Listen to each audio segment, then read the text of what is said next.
Good morning, students. We have completed third module, that is income from salary. That and almost as I told you, more than 35 to 40 marks will come from income from salary, which is 15 plus 5 marks. Sometimes 15 plus 15 marks problem. Now let us start with the introduction of module number 4, that is income from house property. Section 22 of Income Tax Act deals with house property income. Income from house, building, bungalow and go down are taxed under this head. Under this head, tax is not based upon the actual income, but it is based upon the annual value, that is the notional value.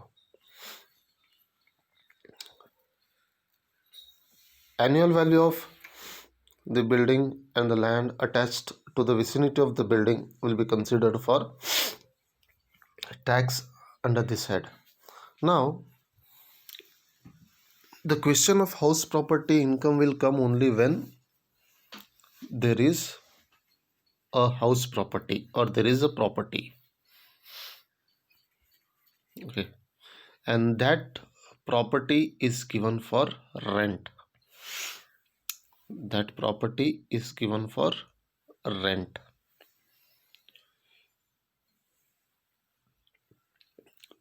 Because when you say house property income, it is generally in the form of rent revenue which is derived by letting out the property, okay. And when we say property here, it includes house, it includes the go down, it includes the auditorium, it includes building, right, which is given for the purpose of rent. Certain points you have to remember when we deal with income from house property. The first one is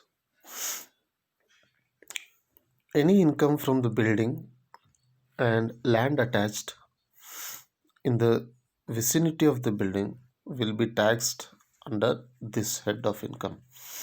So the rent income from the building, and sometime if the land is attached to that particular building, in the vicinity of the building, in the area, in the surrounding area of that particular building, any income derived from that is also taxed under income from house property. As I told, the term building includes mud walls, residential house, office building, cinema hall, public auditorium, etc.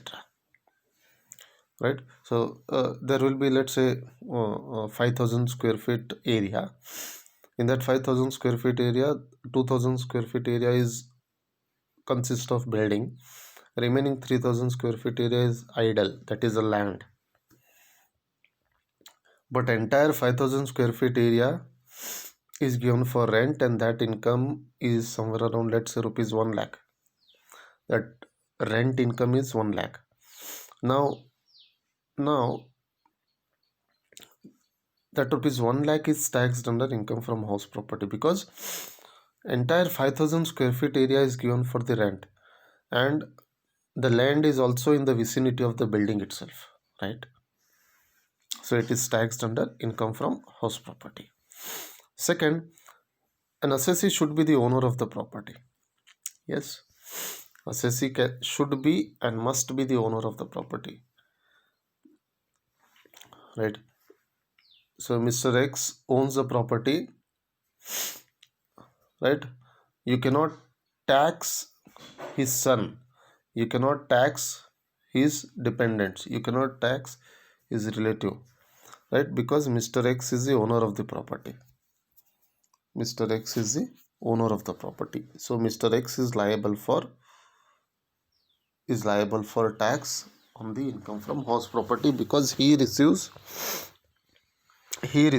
the income.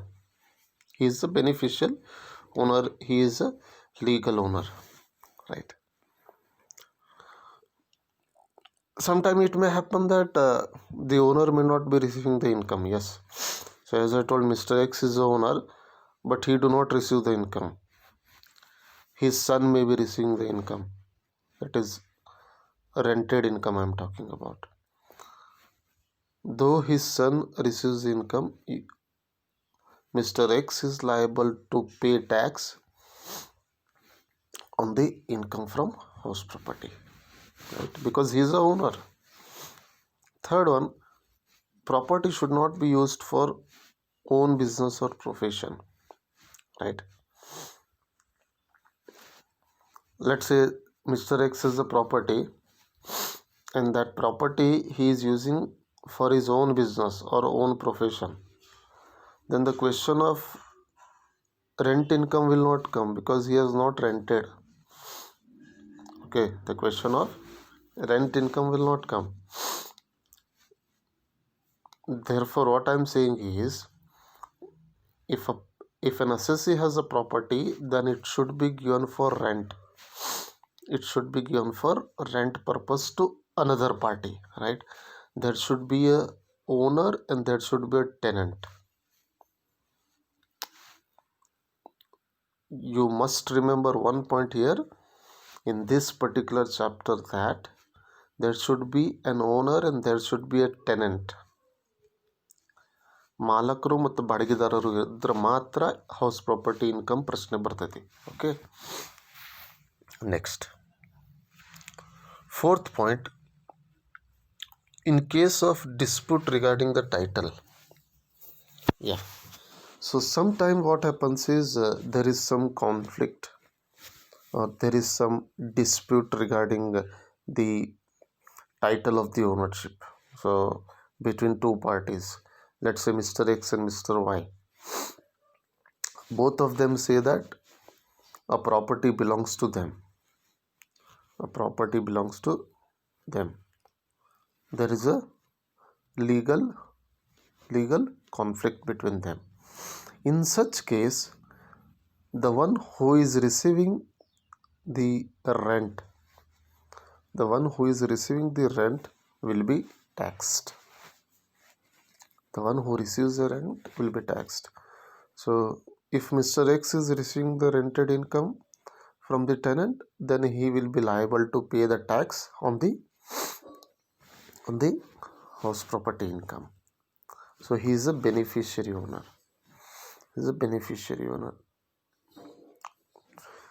Fifth point, sometime what happens is a property is let out. Let out means what? Rent. Let out ಅಂದ್ರೆ ಏನು ಹೇಳ್ರಿ? Rent ಅಂದ್ರೆ ಬಾಡಿಗೆ ಕೊಡೋದು.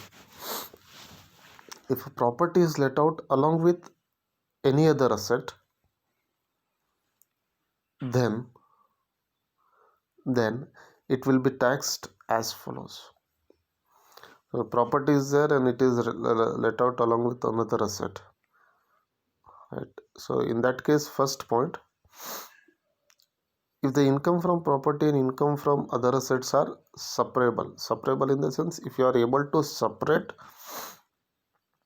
the income from property and income from other asset, then income from property will be taxed under income from house property, and income from other asset will be taxed under income from other source. I'll give you an example here. Let's say there is a 5,000 square feet area. In that 5,000 square feet area, let's say there is one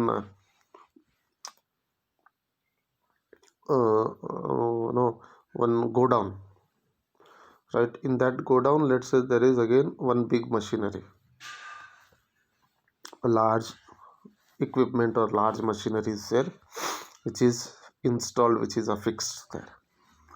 Now the entire income for that property, let's say I'm talking about 1 lakh rupees.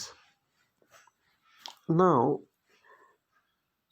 now if you can separate that, the property income is 50,000 rupees, and 50,000 rupees is income related to the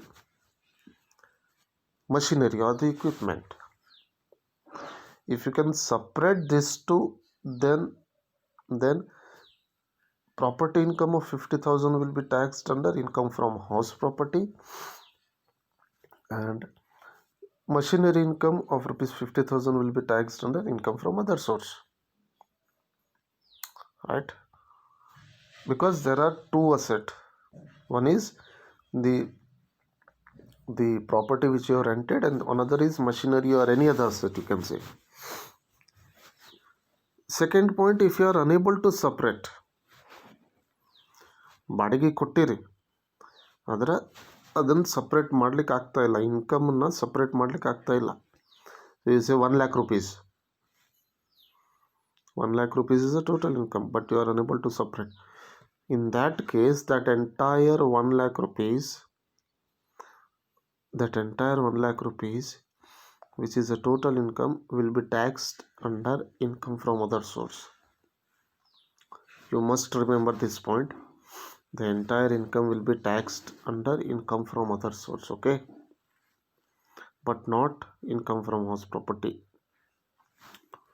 This is when you have a property attached or tied up or no with one more asset,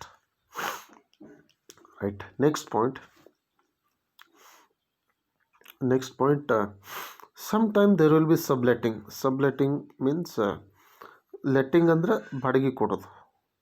ಸಬ್ಲೆಟ್ಟಿಂಗ್ means ಮತ್ತೆ ಪುನಃ ಬಾಡಿಗೆ ಕೊಡೋದು. So X ಇದ್ದವ ವೈಗೆ ಬಾಡಿಗೆ ಕೊಟ್ಟಿರ್ತಾನೆ, Y ಇದ್ದವ ಝೆಡ್ಗೆ ಬಾಡಿಗೆ ಕೊಡ್ತಾನೆ. So X ಇದ್ದವ ವೈಗೆ ಬಾಡಿಗೆ ಕೊಡೋದು ಏನಂತೇವೆ ನಾವು, we call it as a letting. X is a owner, Y is a tenant. From X to Y, it is called as letting, and from Y to Z, it is called as subletting. These things are very popular if you go to the metros. In metros, it is very popular because they have subletting income to the larger extent. Right? So income from subletting is not taxed under income from house property. So income from subletting will not be taxed here. It is taxed under income from other source. For example, H let out his house to S for rupees 10,000 per month, and S is a tenant. So he lets out his the house to Mr. D for rupees 15,000 per month. So 10,000 per month ಏನಿದೆಯಲ್ಲ, ಅದು income from house property, rent income. But 15,000 per month is subletting income. So 10,000 house ಪ್ರಾಪರ್ಟಿದಾಗ tax ಆಕೈತಿ, 15,000 ಏನೈತಲ್ಲ ಎಲ್ಲಿ tax ಆಕೈತಿ, it will tax under income from other source. So how it is taxed, look at here, which I have given you. So rent received from Mr. D, that is 15,000 into 12, less rent paid to Mr. H, so 10,000 per month, so 1,20,000. Subletting income will be 60,000. This is for Mr. S. Mr. S is a tenant. ಅವನಿಗೆ ಇದು ಸಬ್ಲೆಟ್ಟಿಂಗ್ income ಆಕೈತಿ, ಹೆಚ್ಚಿಗೆಲ್ಲ. ಹೆಚ್ಚಿಗೆ normal letting income ಆಕೈತಿ, ಎಸ್ಸಿಗೆ ಸಬ್ಲೆಟ್ಟಿಂಗ್ income ಆಕೈತಿ. I hope you understood the concept of subletting, right? Many a times the question will be asked, what do you mean by subletting, right? Next, what is annual value? Now we'll deal with some of the concepts, some of the terms which are used in calculation of income from house property. What is annual value?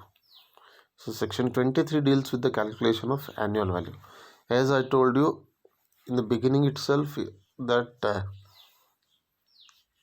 here tax will be paid on the annual value, right, which is calculated, but not the actual income.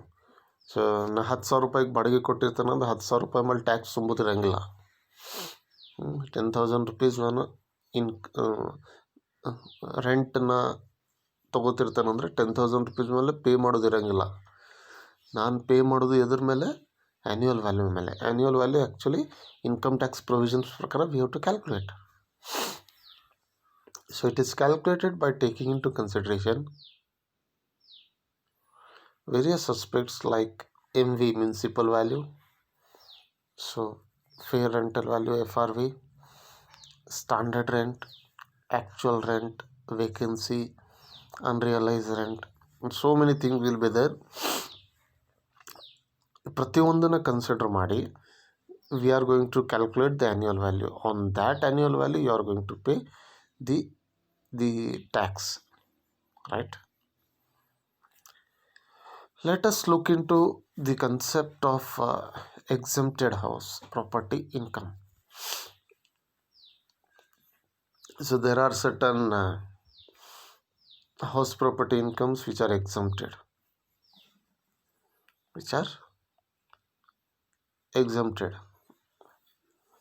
So these are as follows. First one, annual value of one SOP. One SOP andre SOP is self-occupied property. SOP andre self-occupied property means what? Where you are staying, that is called as self-occupied. Sometime you may have 3 houses, and out of 3 houses, 1 houses will be you will be staying, 2 houses will be rented. So that 1 house where you are staying is a self-occupied property. Sometime all the 3 houses you will not, one house you will be staying, remaining 2 houses your relatives may be staying. So 1 house having the high annual value is a self-occupied property. I will tell you more about this when we go for the calculation another part. But you understand, self-occupied property means the property where you are staying, that is exempted.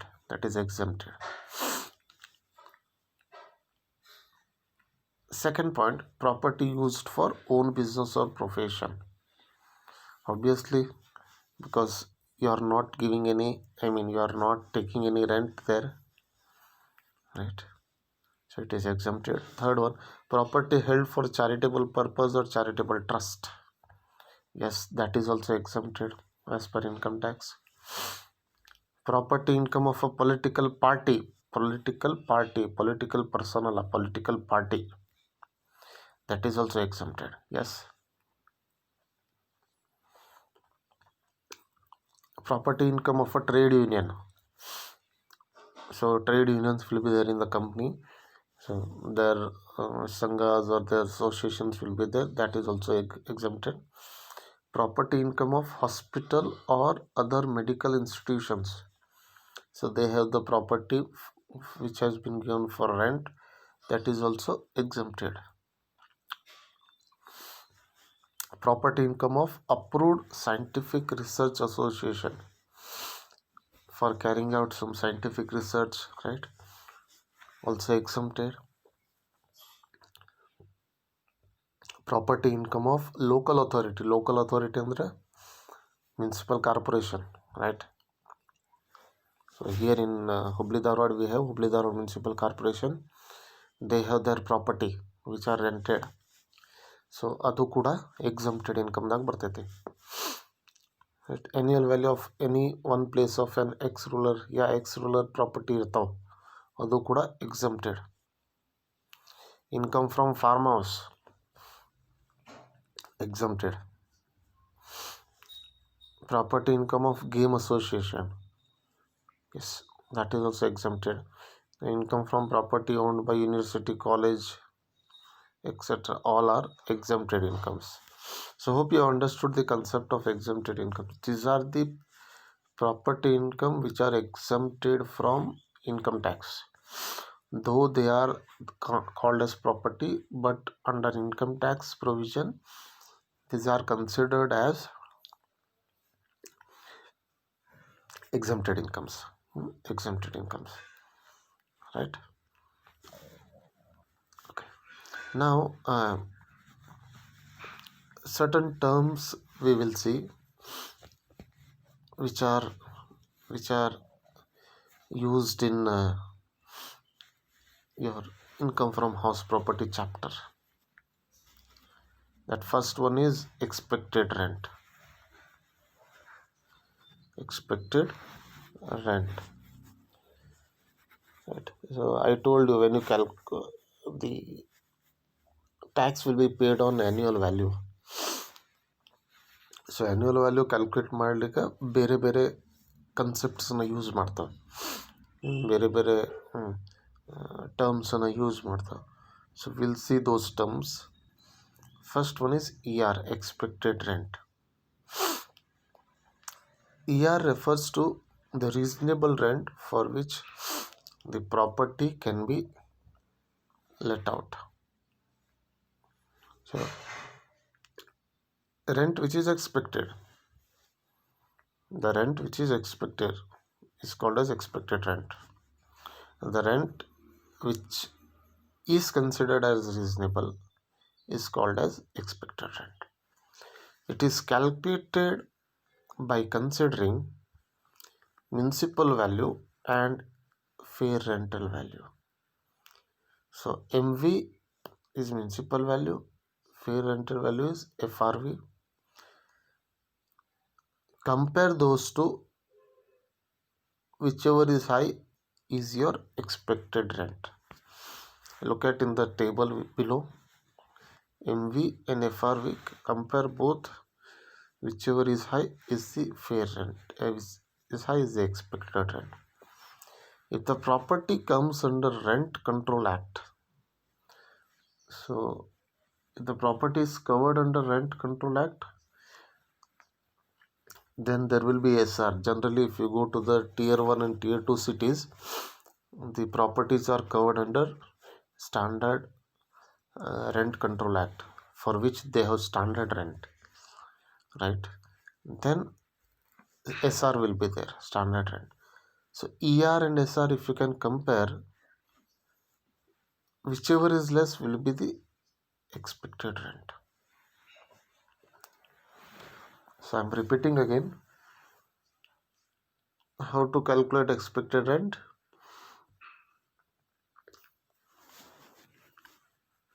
First is municipal value of that property, compare with fair rental value of the property. Whichever is high will be expected rent. Okay. If sometime the property has standard rent, then compare with that,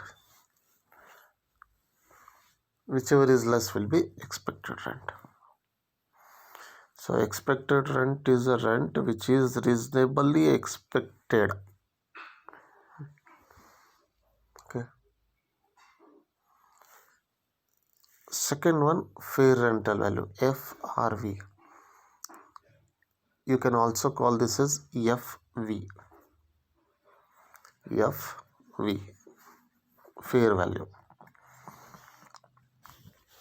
Fair rental value refers to the rent which a similar property will fetch at the nearby location. So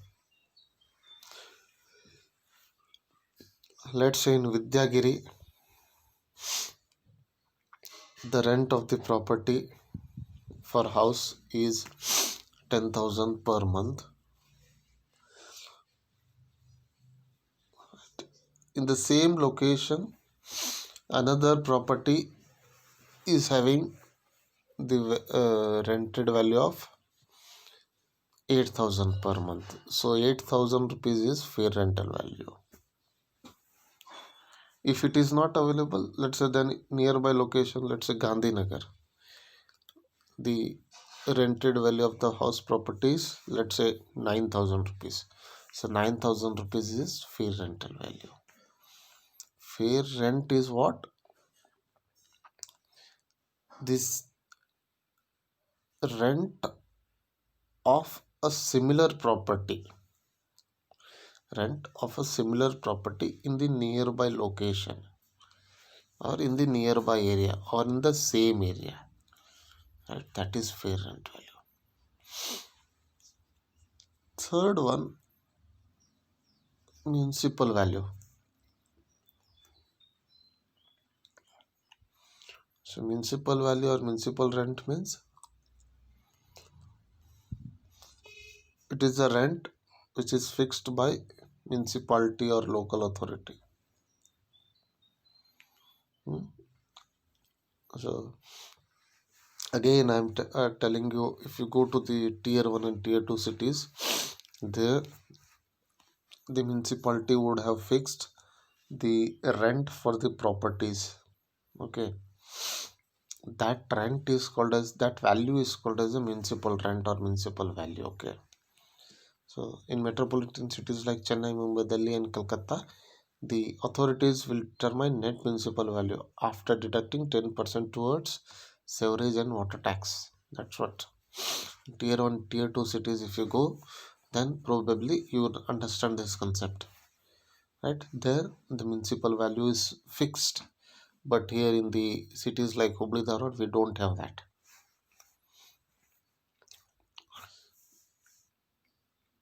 Fourth one, standard rent. So standard rent refers to the rent fixed by Rent Control Act. Again, I'm telling some of the cities which are under the Rent Control Act, their standard rent would have been fixed. It is a maximum rent. Standard rent is a maximum rent which an owner can claim from his tenant. So ಹೇಳ್ತೇವಲ್ಲ, 10,000, 15,000, 20,000, 8,000 rent fix ಮಾಡ್ತಿರ್ತಾರೆ. But maximum rent ಎಷ್ಟು? How much maximum you can claim? That maximum rent is standard rent. Okay, maximum rent is standard rent. So this is, again I'm telling you, the tier 1 and tier 2 cities, this will be fixed. Next is actual rent. So actual rent is a rent for which the property is actually let out. Actual rent is a rent for which a property is actually let out. So the owner has let out the property actually for rupees 10,000. Standard rent ಏನೇ ಇರಲಿ, municipal value ಏನೇ ಇರಲಿ, fair value ಏನೇ ಇರಲಿ, but actually rent ಮಾಡಿರೋದು 10,000 rupees per ಮಂತಿಗೆ. Municipal value 8,000 ಐತಿ, standard rent 11,000 ಐತಿ, fair value 9,000 ಐತಿ, ಎಕ್ಸ್ಪೆಕ್ಟೆಡ್ ರೆಂಟ್ 8,000 ಐತಿ. ಬಟ್ ಯಾರು ರೇಟಿಗೆ ಪ್ರಾಪರ್ಟಿನ ರೆಂಟ್ ಮಾಡ್ಯಾರಲ್ಲ, ಆ ರೇಟಿಗೆ, ಆ ವ್ಯಾಲ್ಯೂಗೆ ನಾವು ಆ್ಯಕ್ಚುಯಲ್ ರೆಂಟನ್ನು ಕರಿತೀವಿ. So this is a rent which an owner receives from the tenant. Okay, rent which an owner receives from the tenant. So how will you calculate this? Actual rent, so 10,000 per month, so 1,20,000 less vacancy period, less unrealized rent. What is this vacancy period and what is this unrealized rent? I will tell you shortly here in a short or in a simple word. Sometime ವರ್ಷಕ್ಕೆ 12 ತಿಂಗಳು ಇರ್ತಾವೆ, ಬಾಡಿಗೆ ಕೊಟ್ಟಿರ್ತೀರಿ, ವರ್ಷಕ್ಕೆ 12 ತಿಂಗಳಂತ ಬಾಡಿಗೆ ಕೊಟ್ಟಿರ್ತೀರಿ ನೀವು. ಆದರೆ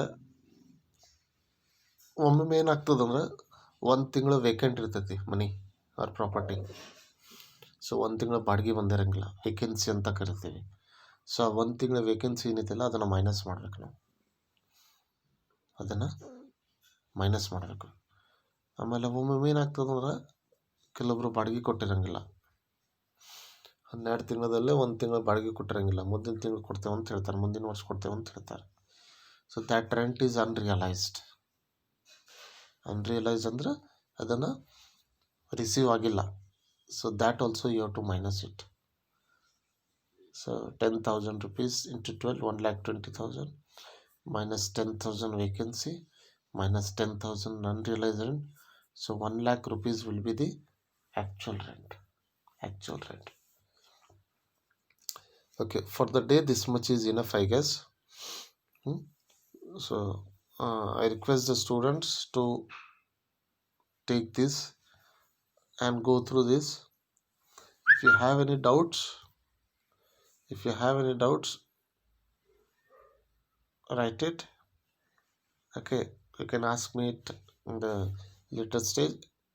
One more point, I am sending a Google form along with this. So after going through the video, fill up the Google form for the purpose of